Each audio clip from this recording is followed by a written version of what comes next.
오늘 우리가 함께 파헤쳐 볼 이야기는 바로 똑똑한 투자자의 역설이에요. 아니, 학창 시절에 전교 1등을 놓치지 않던 그런 천재가 왜 주식 시장에서는 전 재산을 다 잃게 되는 걸까요? 정말 이상하지 않나요? 그 흥미로운 비극, 그 원인을 지금부터 알아보겠습니다. 자, 여러분께 아주 간단한 질문 하나 드려볼게요.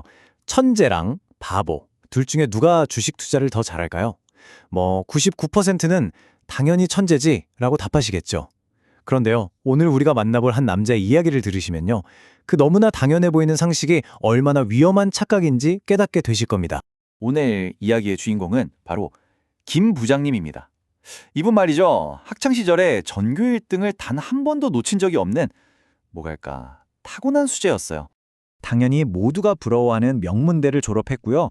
이름만 되면 누구나 아는 그런 대기업에서 높은 연봉을 받고 있었죠. 수학도 잘하고 머리 회전이 워낙 빨라서 계산도 정말 빨랐고요. 그러니까 주변의 모든 사람들이 그를 엘리트, 그냥 한마디로 천재라고 불렀던 거예요.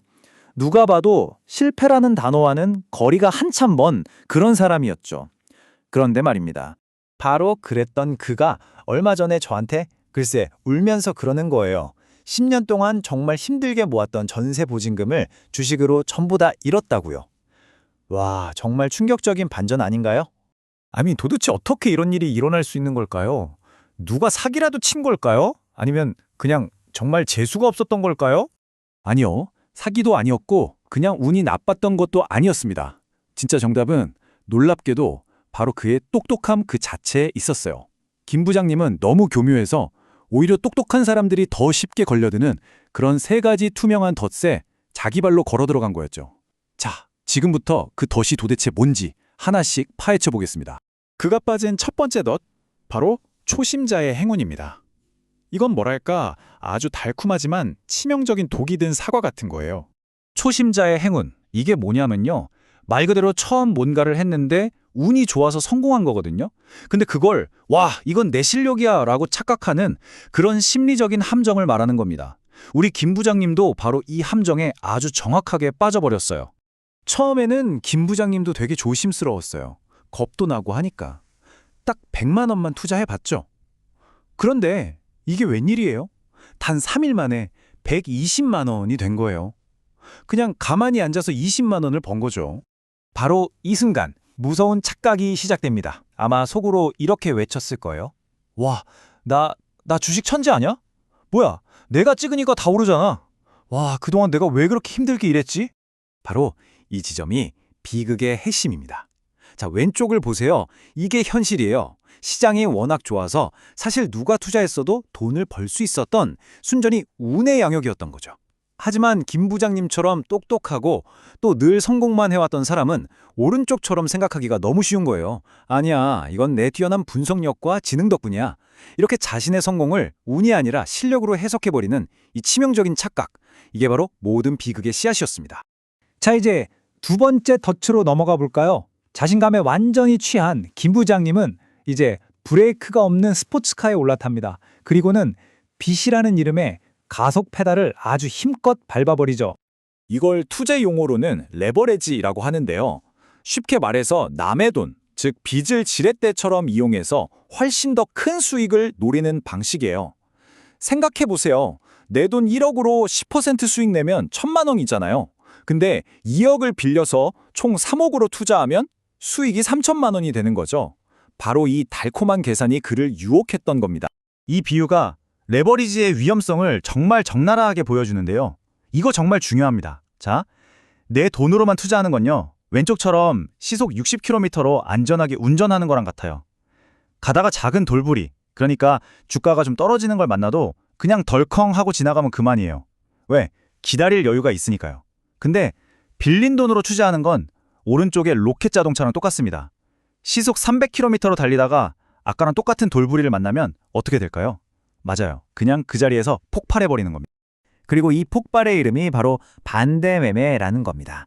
주가가 조금만 떨어져도요, 돈을 빌려준 증권사는 절대 기다려주지 않아요.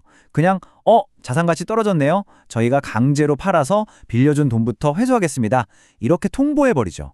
결국 김 부장님은 주가가 다시 오를 때까지 기다릴 기회조차 뺏기고 가장 쌀 때 최악의 가격에 모든 걸 팔아치우게 된 겁니다. 자, 이제 마지막 세 번째 덫입니다. 어쩌면 이게 가장 똑똑한 사람들이 빠지기 쉬운 가장 무서운 함정일지도 몰라요. 그건 바로 내가 틀릴 리가 없어 라는 오만함. 다시 말해 자기 실수를 절대로 인정하지 못하는 그 마음입니다. 투자 세계에서는 손절매가는 말이 정말 중요하거든요. 이게 뭐냐면 아주 간단해요. 아, 내가 틀렸네? 라고 깔끔하게 인정하고 더 큰 손해를 보기 전에 빨리 주식을 팔고 나오는 거예요. 근데 이게 자존심이 강한 똑똑한 사람일수록 정말 하기가 어렵습니다. 이 슬라이드를 한번 보세요.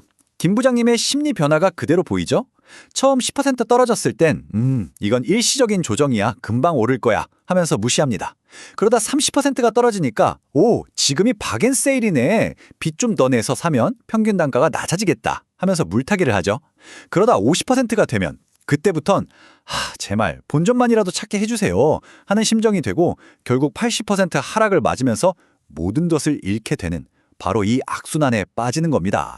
이 비유가 정말 기가 막힙니다. 손실이 난 주식을 팔지 못하는 건요, 상자 안에 썩은 사과가 하나 있는데 그걸 아깝다고 버리지 못하는 거랑 똑같다는 거예요. 그 썩은 사과 하나, 그거 그냥 내버려두면 어떻게 되죠? 결국 옆에 있던 멀쩡하고 싱싱한 사과들까지, 그러니까 여러분의 다른 소중한 자산들까지 전부 다 썩게 만들어버립니다. 자, 그렇다면 김 부장님의 이 정말 슬픈 이야기에서 우리는 대체 뭘 배워야 할까요? 단순히 성공하는 법이 아니라 이 험난한 시장에서 살아남는 법, 그 생존 지침을 지금부터 정리해 보겠습니다. 자, 그럼 이 세 가지 덫 우리가 어떻게 피해야 할까요? 이 세 가지 원칙만은 정말 꼭 기억해 주세요. 첫째, 수익이 났을 때 역시 난 천재야. 이게 아니라 이번에 운이 좋았구나 라고 생각하세요. 그 겸손이 여러분을 지켜줄 겁니다. 둘째, 절대로 빚내서 투자하지 마세요. 그 로켓 자동차의 유혹 반드시 이겨내셔야 합니다. 그리고 마지막으로 내가 틀렸다는 걸 인정할 줄 아는 용기를 가지세요. 작은 손실을 지금 확정하는 게 나중에 전 재산을 잃는 것보다 100배, 1000배 낫습니다. 이게 바로 가장 확실한 보험이에요.